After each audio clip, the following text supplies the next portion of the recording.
જય હિન્દ વિદ્યાર્થી મિત્રો, હું છું એસઆઈ રાઠોડ. ફરી આપણે મળીએ છીએ ભારતીય ઇતિહાસના ટોપિકની પ્રશ્નોત્તરી વિશે, તુગલક વંશની પ્રશ્નોત્તરી વિશે. આ વિડીયો બનાવવાનો હેતુ એટલો જ છે કે તમને તમારું એનાલિસિસનો ખ્યાલ આવે કે તમે કઈ રીતે રીડિંગ કરો છો, તમારે કેટલું રીડિંગની જરૂર છે, કઈ રીતે વાંચવું જોઈએ. આ પ્રશ્નોત્તરી ઉપરથી તમને એ ખ્યાલ આવશે કે તમે વાંચી રહ્યા છો તો આમાંથી કોઈ સેન્ટેન્સ તમારી સામે આવે છે તો તમને ખ્યાલ આવે કે મારે આ રીતે ડીપમાં અભ્યાસ કરવાનો છે. ચાલો આપણે શરૂ કરીએ તુગલક વંશની પ્રશ્નોત્તરી વિશે. ભારતીય ઇતિહાસ તુગલક વંશની પ્રશ્નોત્તરી.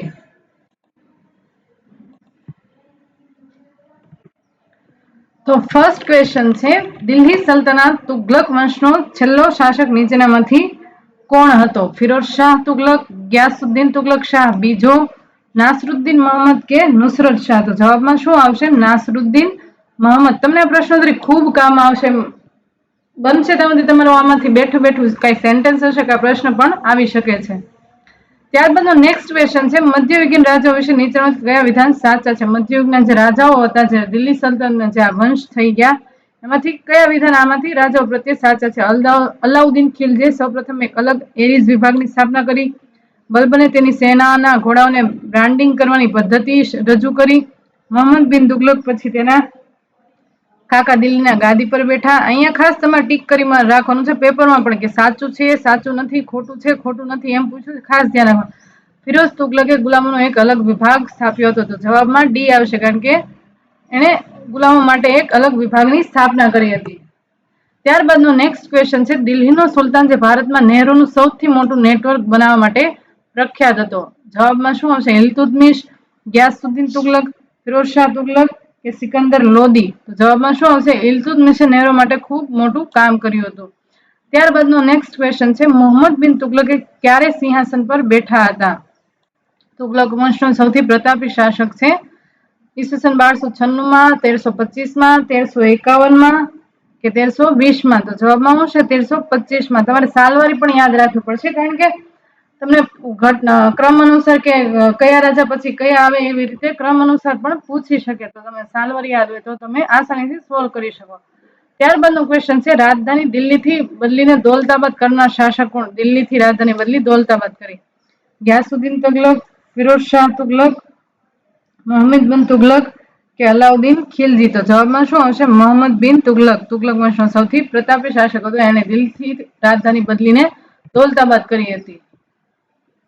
ત્યારબાદનો ક્વેશ્ચન છે, ફિરોઝ શાહ તુગલકની આત્મકથા કયા નામે ઓળખાય છે? તારીખે ફિરોઝશાહી, કુતુબે ફિરોઝશાહી, તુગલકનામા કે ફતવાએ જહાંગીરી? તો જવાબમાં શું આવશે?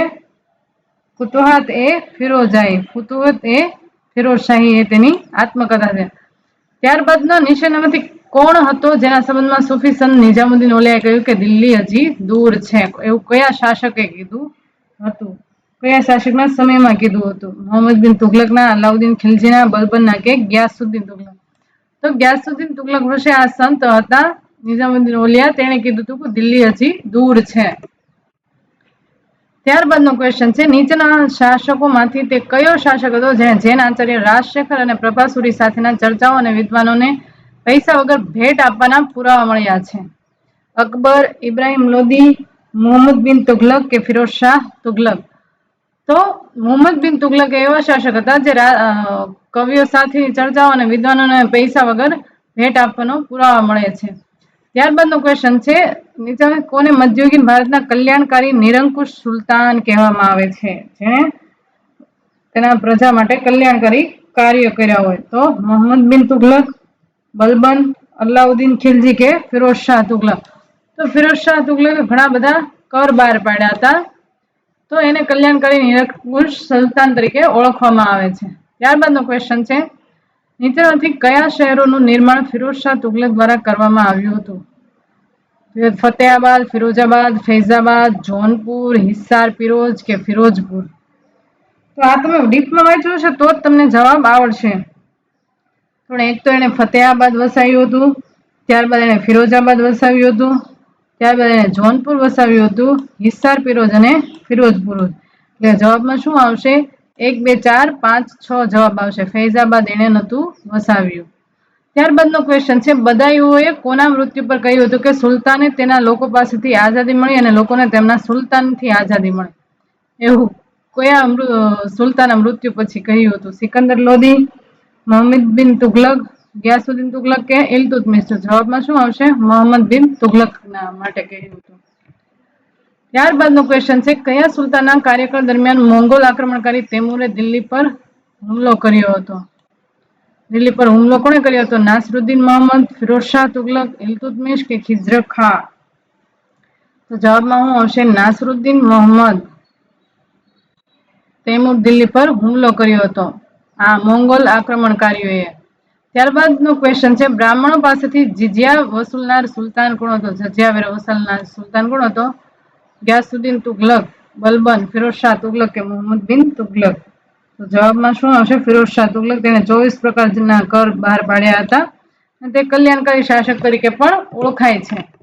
ત્યારબાદનો ક્વેશ્ચન છે, જેમના શાસન દરમિયાન ઇબ્ન બતુતા ભારત આવ્યા હતા? કોના શાસન દરમિયાન ઇબ્ન બતુતા? તો બહલોલ લોધી, ફિરોઝશાહ તુગલક, ગિયાસુદ્દીન તુગલક કે મોહમ્મદ બિન તુગલક? અહીંયા મોહમ્મદ બિન તુગલક આવશે. બે ઓપ્શન રિપીટ થયા. મોહમ્મદ બિન તુગલક. તો જવાબમાં ઈ જ જવાબ આવશે. મોહમ્મદ બિન તુગલકના સમયમાં ઇબ્ન બતુતા ભારત આવ્યા હતા. ત્યારબાદનો ક્વેશ્ચન છે, હોળીનો તહેવાર જાહેરમાં ઉજવનાર પ્રથમ સુલતાન? ફિરોઝશાહ તુગલક, મોહમ્મદ બિન તુગલક, સિકંદર લોધી કે ગિયાસુદ્દીન તુગલક? તો કોણ હોળીનો તહેવાર જાહેરમાં ઉજવનાર? મોહમ્મદ બિન તુગલક હતા. ટોપરા અને મેરઠથી અશોક સ્તંભના 2 શિલાલેખો કોણ દિલ્હી લાવ્યા હતા? ટોપરા અને મેરઠથી. અલાઉદ્દીન ખિલજી, ફિરોઝશાહ તુગલક, મોહમ્મદ ગોરી કે સિકંદર લોધી? તો જવાબમાં શું આવશે? ફિરોઝશાહ તુગલક, જે ટોપરા અને મેરઠથી અશોકના સ્તંભ 2 શિલાલેખો દિલ્હી લાવ્યા હતા. ત્યારબાદનો ક્વેશ્ચન છે, દીવાની કોહી કયા સુલતાન સાથે સંબંધિત છે? મોહમ્મદ બિન તુગલક, અકબર, ફિરોઝશાહ તુગલક કે સિકંદર લોધી? જવાબમાં શું આવશે? મોહમ્મદ બિન તુગલકે દીવાને કોહી નામનો એક વિભાગની સ્થાપના કરી હતી. ત્યારબાદનો ક્વેશ્ચન છે, ભારતમાં સૌપ્રથમ ટોકન ચલણ કોણે રજૂ કર્યું હતું? અકબર, અલાઉદ્દીન ખિલજી, બહલોલ લોધી કે મોહમ્મદ બિન તુગલક? તો જવાબમાં આવશે મોહમ્મદ બિન તુગલકે. થેન્ક યુ વિદ્યાર્થી મિત્રો. આ ક્વેશ્ચન તમારા હિત માટે જ કાઢવામાં આવે છે. તમને રિવિઝનની ખ્યાલ આવે, પછી તમને એ પણ ખ્યાલ આવે કે તમે કઈ રીતે વાંચી રહ્યા છો, કારણ કે આ વખતે ખાખી પાક્કી જ લેવાની છે. અબકી બાર ખાખી સવાર. મળીએ આપણે નેક્સ્ટ વિડીયોમાં. જય હિન્દ, જય ભારત. ત્યાં સુધી મારી યુટ્યુબ સાથે જોડાયેલા રહો.